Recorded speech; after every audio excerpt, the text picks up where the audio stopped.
Vamos avançar no nosso tema. Ame a sua igreja, vivendo a embaixada do reino de Deus. Na aula passada, nós iniciamos o nosso módulo, então, destacando a importância da igreja local, destacando a importância, de fato, de se viver em comunidade.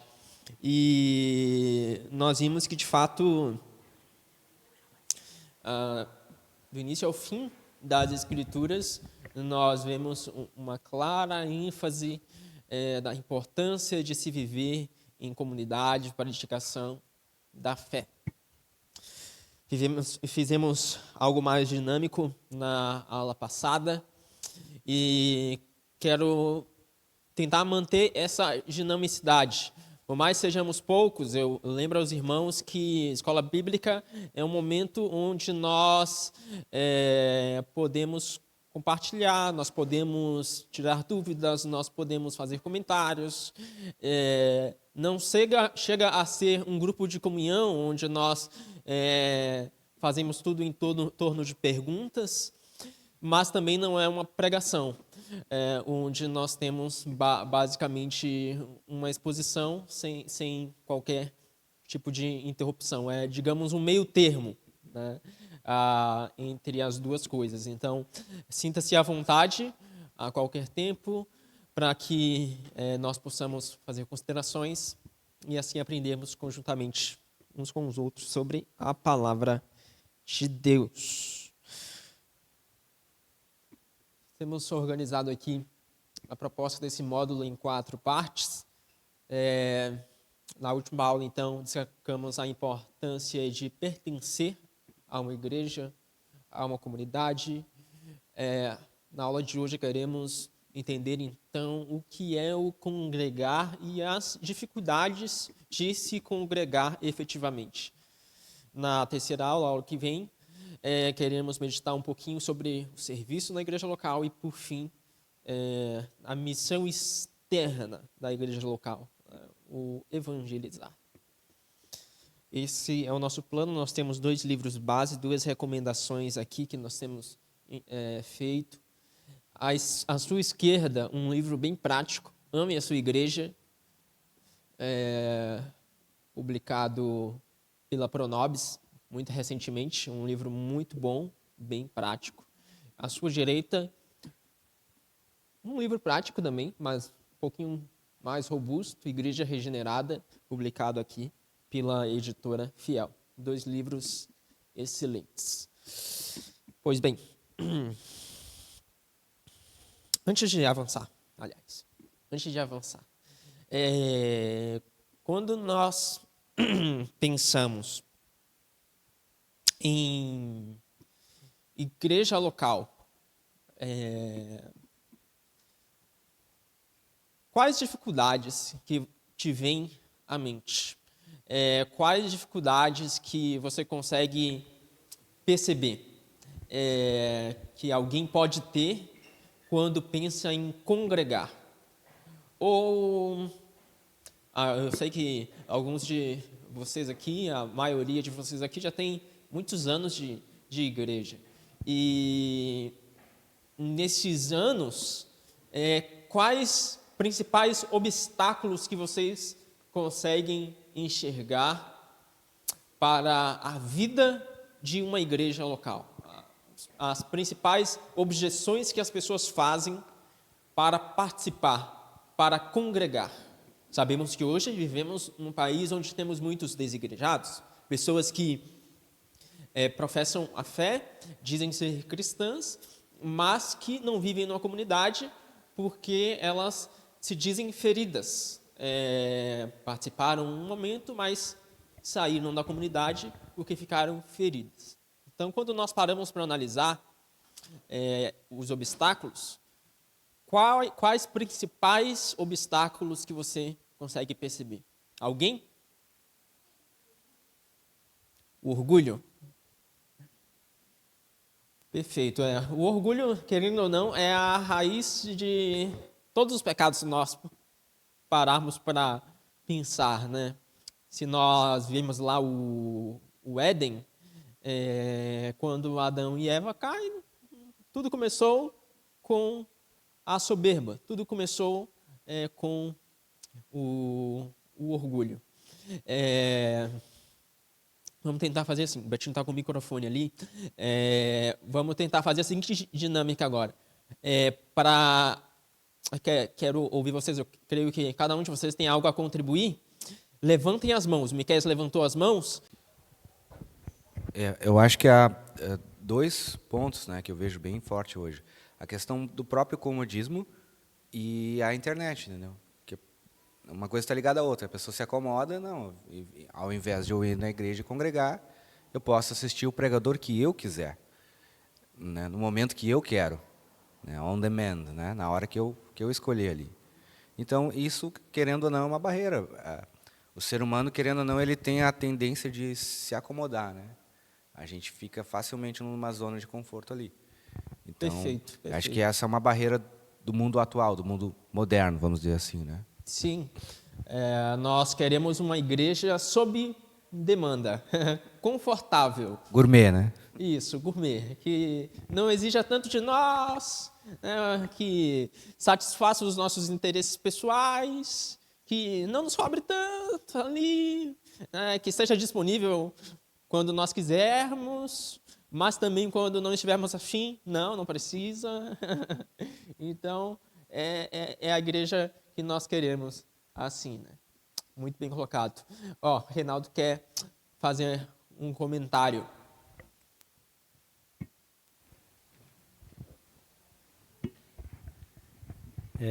Eu penso que, na maioria das vezes, a falta de entendimento da palavra de Deus, para que a pessoa compreenda a vontade de Deus e a dela.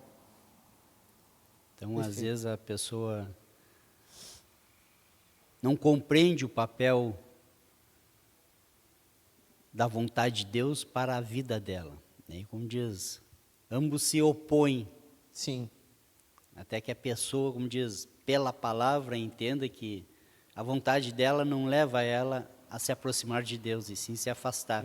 E a vontade de Deus nos aproxima mais dele, né? Perfeito. Muitas vezes queremos fazer com que a nossa vontade seja mais elevada do que a vontade de Deus e não queremos nos submeter à vontade dele.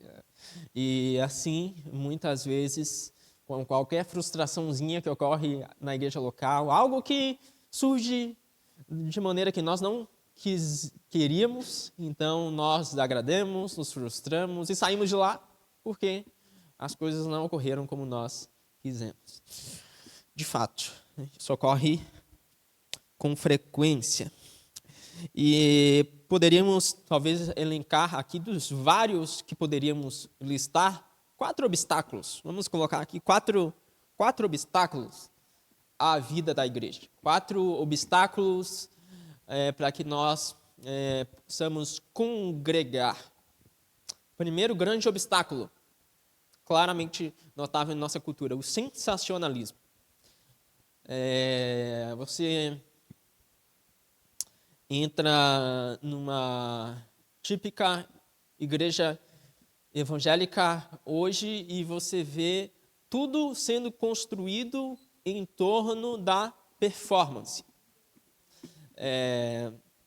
A melhor performance, tudo em torno das nossas emoções, tudo em torno do que nós, de fato, possamos sentir, das sensações que nós possamos ter.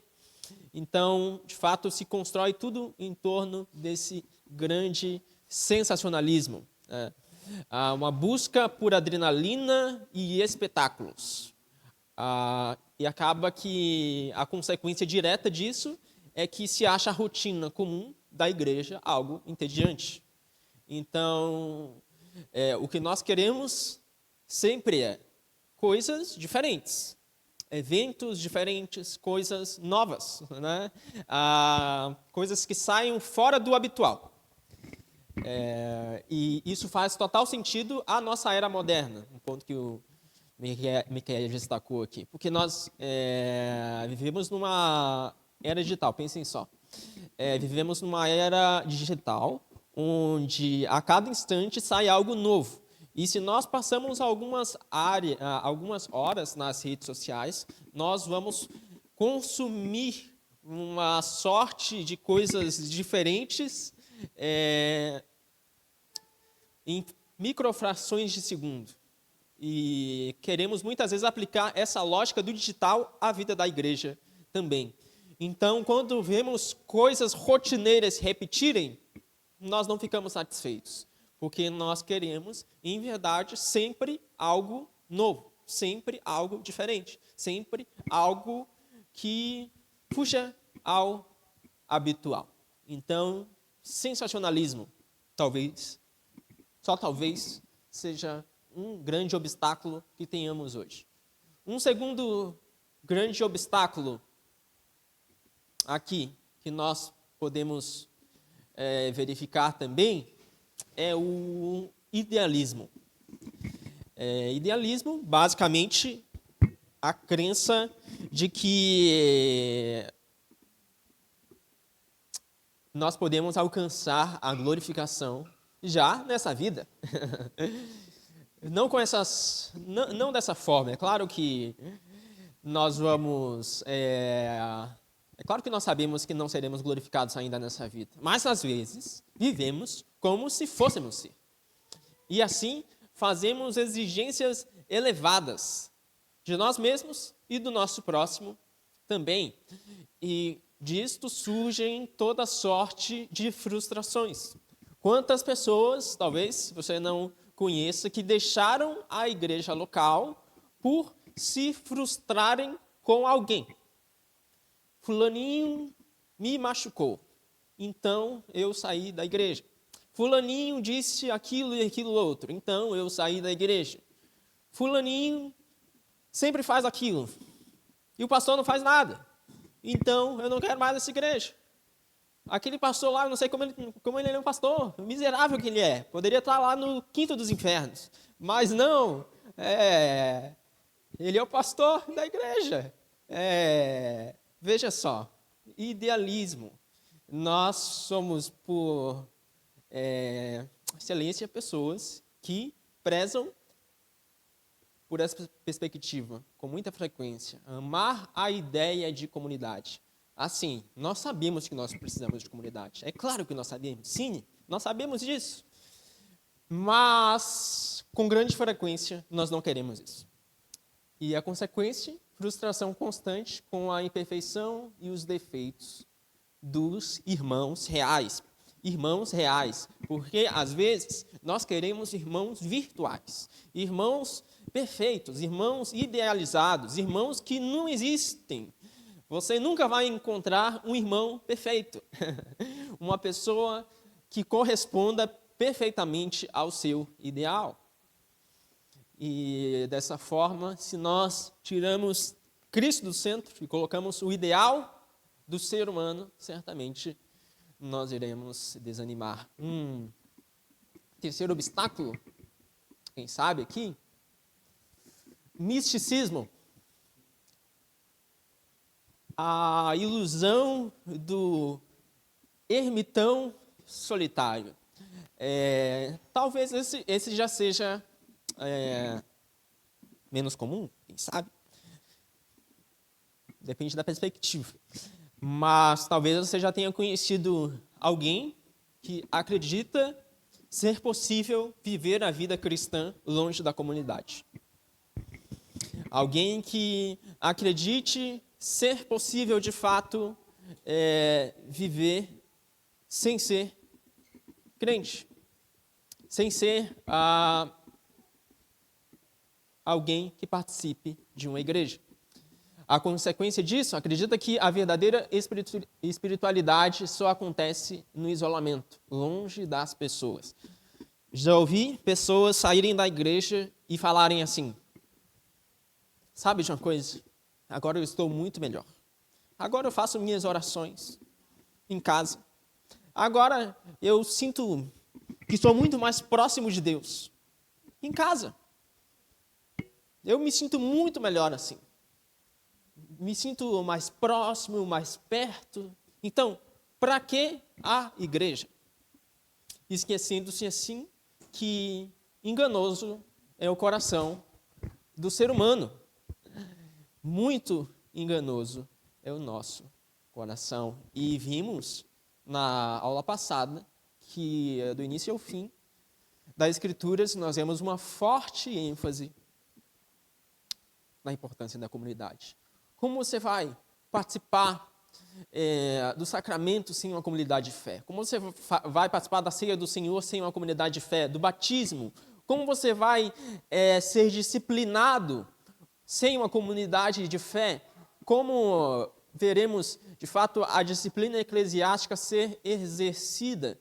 Como o cuidado das pessoas carentes instituído em Atos ali, vai ser efetivamente, organicamente, organizado sem uma comunidade de fé?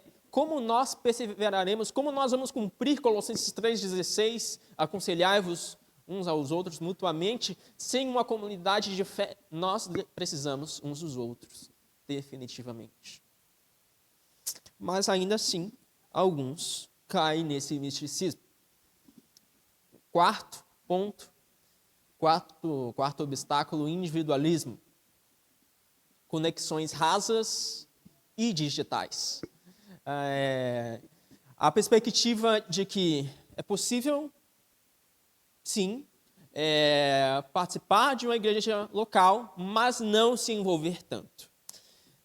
Nessa perspectiva, a pessoa participa, congrega, mas, porém, ela não se envolve tanto, porque ela entende que se ela se envolver demais com a igreja local, ela vai acabar se ferindo.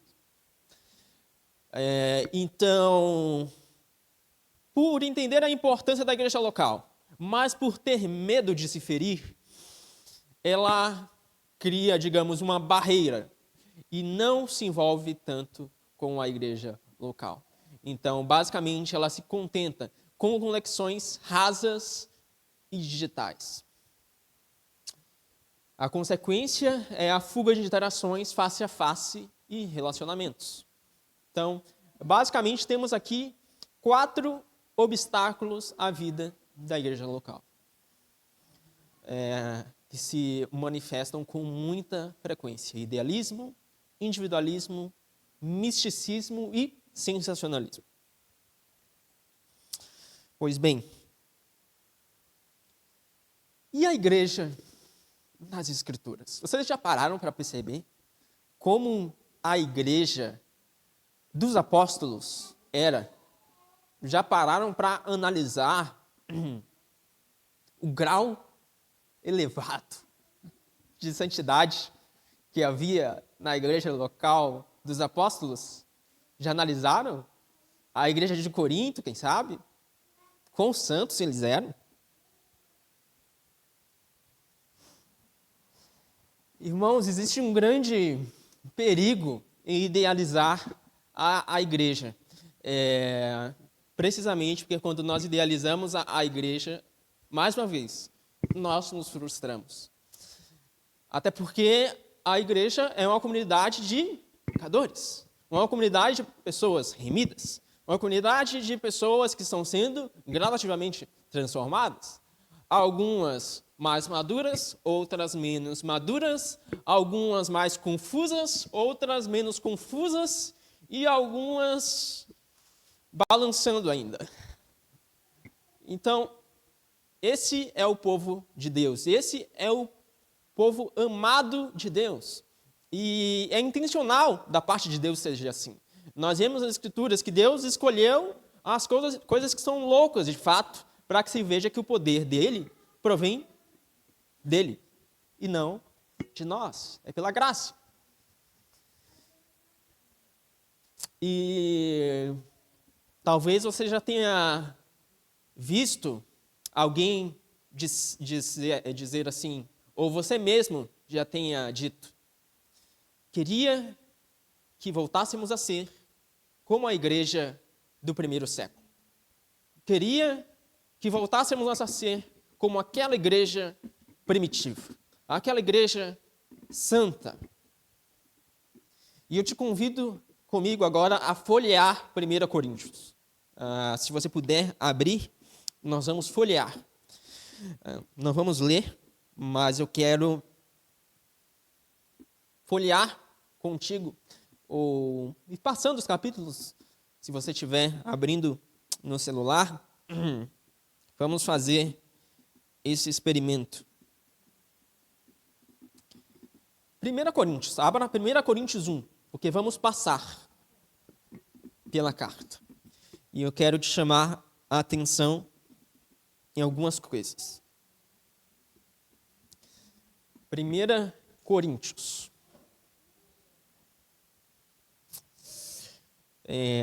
Abrindo o capítulo 1, são 16 capítulos, vamos passar aqui por alguns versículos de capítulos variados.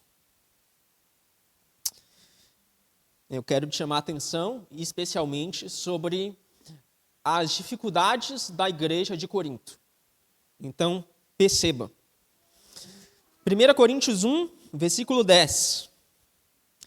Irmãos, pelo nome de nosso Senhor Jesus Cristo, peço-lhes que todos estejam de acordo naquilo que falam e que não haja divisões entre vocês. Pelo contrário, que vocês sejam unidos no mesmo modo de pensar e no mesmo propósito. Então, aqui já nós percebemos que a igreja de Corinto estava enfrentando problemas de unidade. Haviam divisões ali. Alguns diziam, eu sou de Paulo. Outros diziam, eu sou de Apolo. Outros que pensavam ser mais santos diziam, eu não sou de Paulo nem de Apolo, eu sou de Jesus. Sim, se você lê até o final, de fato, olha ali. E esse problema de unidade estava assolando a igreja de Corinto, de modo que Paulo começa a carta exortando aquela igreja para que eles tenham unidade. Um grande problema, de fato. Agora, vamos avançar para o capítulo 3.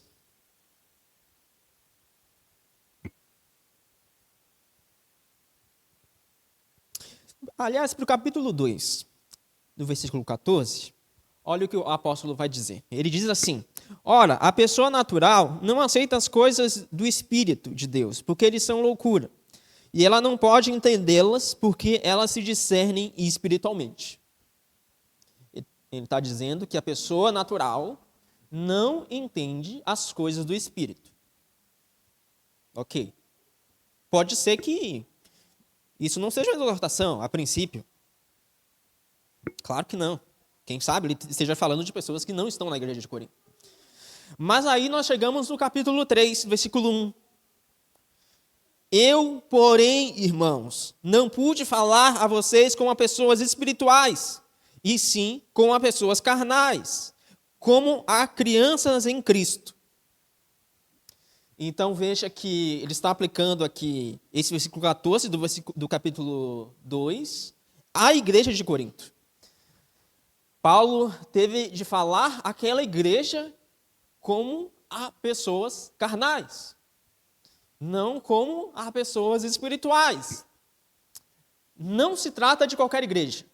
Se trata da igreja que é qualificada pelo apóstolo Paulo, posteriormente, aqui em sua carta, como a coroa do seu apostolado. Precisamente porque o apóstolo dedicou muito tempo à igreja de Corinto. Então, a igreja de Corinto era tida como a coroa do seu apostolado. Então, é a essa igreja que nós vemos essa exortação. E aí, nós avançamos para 1 Coríntios 4, versículo 3. E nós lemos o seguinte, 1 Coríntios 4, versículo 3. Mas a mim pouco importa ser julgado por vocês ou por um tribunal humano. Nem eu julgo a mim mesmo. Nós vemos que a esse apóstolo Paulo, que tinha sido um dos instrumentos de Deus para plantar a igreja de Corinto, agora ele estava sendo alvo de uma série de julgamentos ali pela igreja. Mas não para por aí, vamos continuar folheando a carta. Vamos chegar em 1 Coríntios 5 agora, versículo 1. 1 Coríntios 5, versículo 1. Ouve-se por aí que entre vocês existe imoralidade. Imoralidade tal como não existe nem mesmo entre os gentios. Isto é, que alguém se atreva a possuir a mulher de seu próprio pai. Essa exortação é dirigida à igreja de Corinto.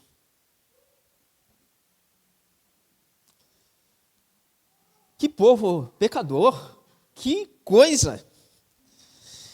1 Coríntios 6, versículo 1, nós lemos assim: quando algum de vocês tem uma questão contra outro, como se atreve a submeter isso a juízo diante dos injustos e não diante dos santos? E passa-se o capítulo 7, capítulo 8, capítulo 9, capítulo 10, e vemos uma série de exortações.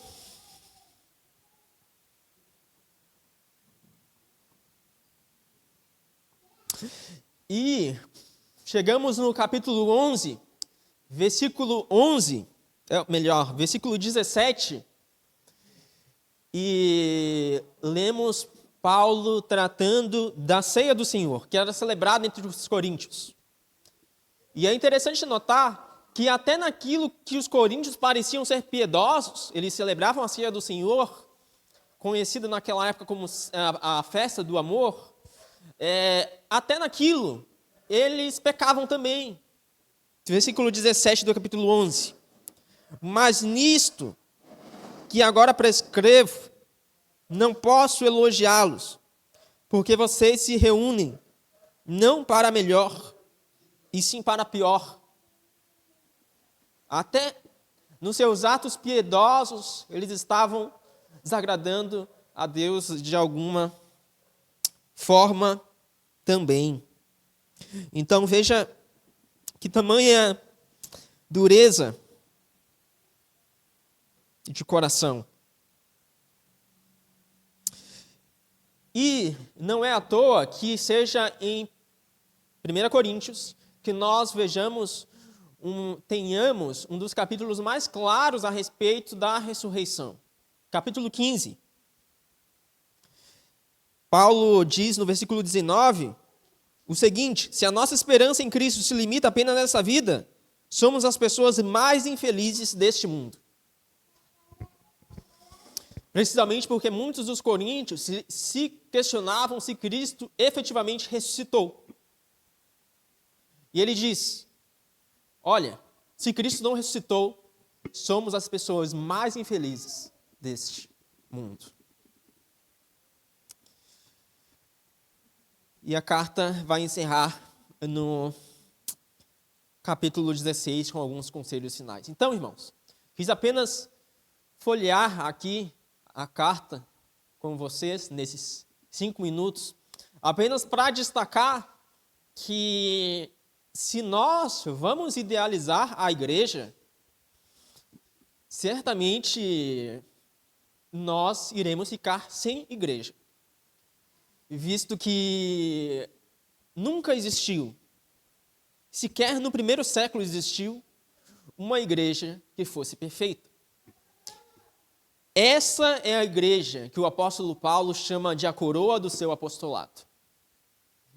E essa, talvez, seja a igreja com maior número de exortação nas Escrituras Sagradas. Chegamos lá em Apocalipse, as cartas que o Senhor Jesus dirige por meio de João às igrejas, e vemos também repreensões severas. Das 7 igrejas, 5 contêm repreensões severas. Não vamos fazer a leitura aqui, mas vale observar, se você nunca parou para perceber, de fato, todas aquelas igrejas que eram igrejas reais do primeiro século, elas foram alvo de críticas e críticas severas do Senhor Jesus. Então, fica a recomendação para que você observe o capítulo 2 e 3 do livro de Apocalipse. 2 e 3. E, claro, pus no slide ali também, Atos 5. Ananias e Safira mentindo ao Espírito Santo, já nos primórdios da igreja. Então, veja.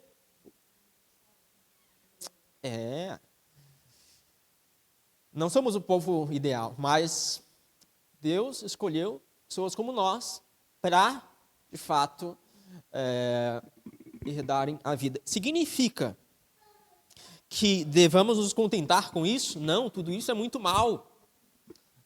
Devemos, de fato, lutar contra o pecado. E aí chegamos na grande importância na igreja local. Porque como nós vamos lutar contra o pecado sozinhos? Visto que, se já é difícil caminhar com Cristo em comunidade, quanto mais se nós nos isolarmos e não ouvirmos os conselhos uns dos outros, se não ouvirmos exortações uns dos outros, se não formos exortados mutuamente, se não formos aconselhados mutuamente, se não formos disciplinados por Deus através do nosso irmão. Se já tropeçamos e falhamos por nossa própria conta, quanto mais, andando em comunidade, melhor dizendo, quanto mais se nós tentarmos andar por nossa própria conta. Disso, mais uma vez, vemos a grande importância de andarmos em igreja. Dietrich Bonhoeffer, na citação que eu pus aqui, ele diz: aquele que ama mais seu ideal de comunidade do que a comunidade em si, se torna o carrasco desta, mesmo que suas intenções pessoais sejam as mais honestas e sinceras. É esse mesmo teólogo, escritor de muitas obras, dentre as quais eu destaco Discipulado, um livro muito bom, que vai fazer a clássica distinção entre graça preciosa e graça barata. É óbvio que a graça que Deus nos dá é uma graça preciosa, uma graça que transforma. Então, se nós recebemos a graça de Deus, nós vamos ser transformados pela graça de Deus. Nós não vamos contentar em sermos os mesmos. A graça de Deus custou o sangue do seu precioso Filho, e dessa forma, ela é preciosa. Então, por mais que a igreja de Deus ela seja pecadora, ela vai batalhar contra o pecado, porque a graça é preciosa. Mas nós batalhamos contra o pecado não sozinhos, mas juntos, em comunidade, caminhando uns com os outros. Alguém gostaria de fazer algum comentário? Alguma dúvida? Não?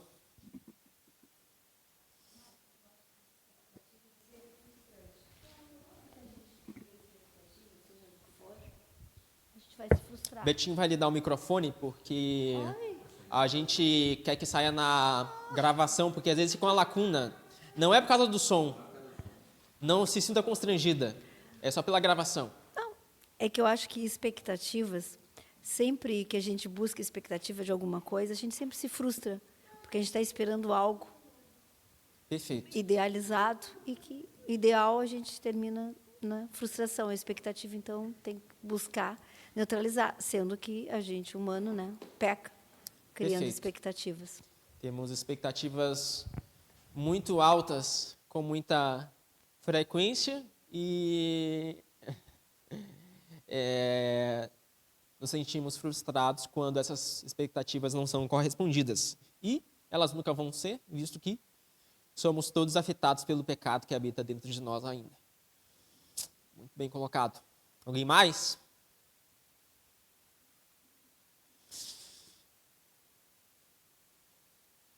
O pessoal vai ficar constrangido lá pelo microfone. Vamos ter que achar uma alternativa.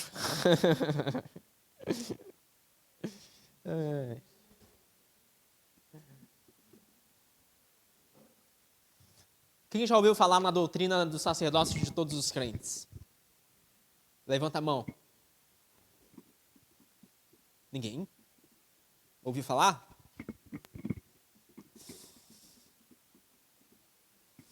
Tem certeza? Vou repetir. Quem já ouviu falar na doutrina do sacerdócio de todos os crentes? Lucas. O que seria o sacerdócio de todos os crentes? Ajuda a gente. Bom dia. Bom dia.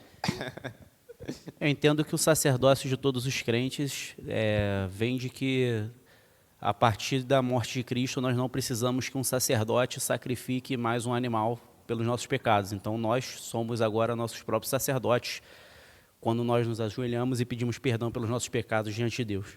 Perfeito, muito bem colocado.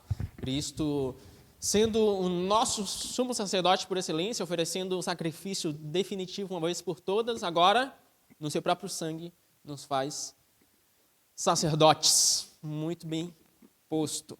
Sendo assim,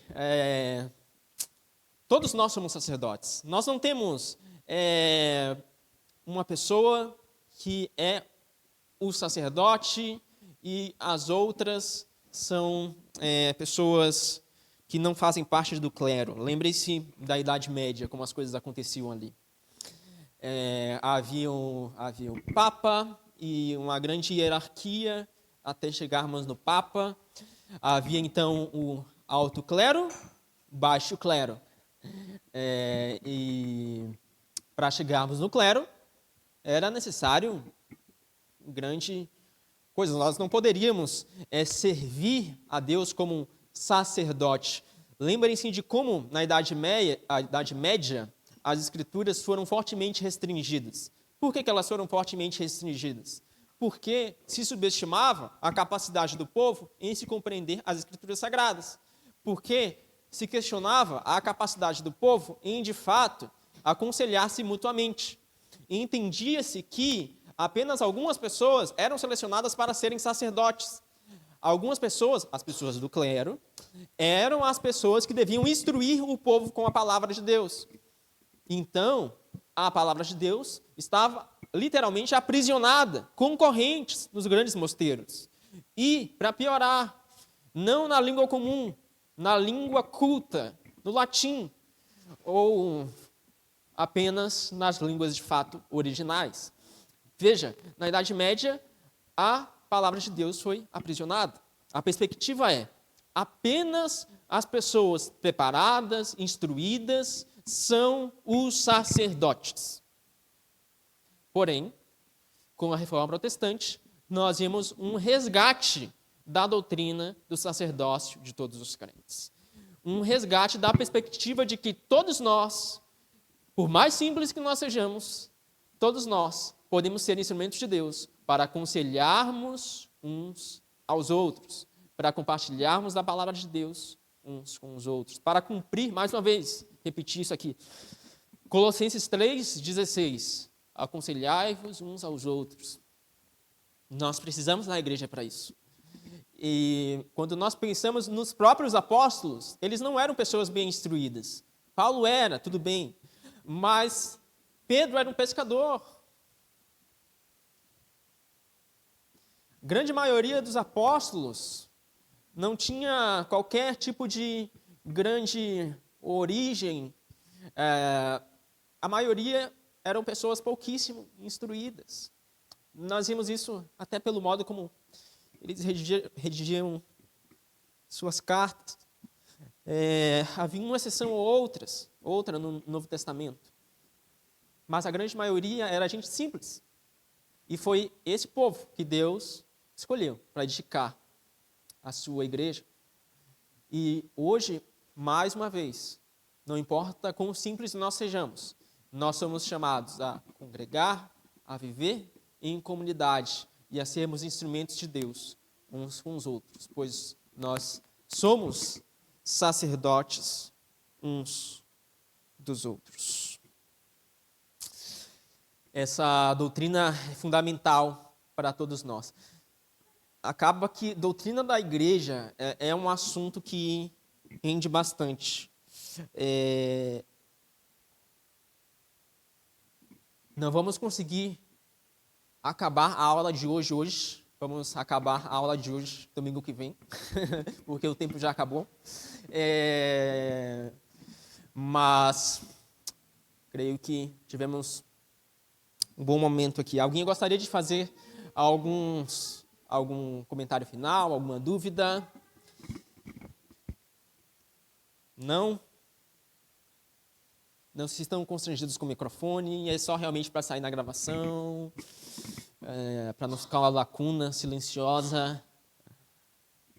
Se ninguém mais, nós vamos orar para encerrar.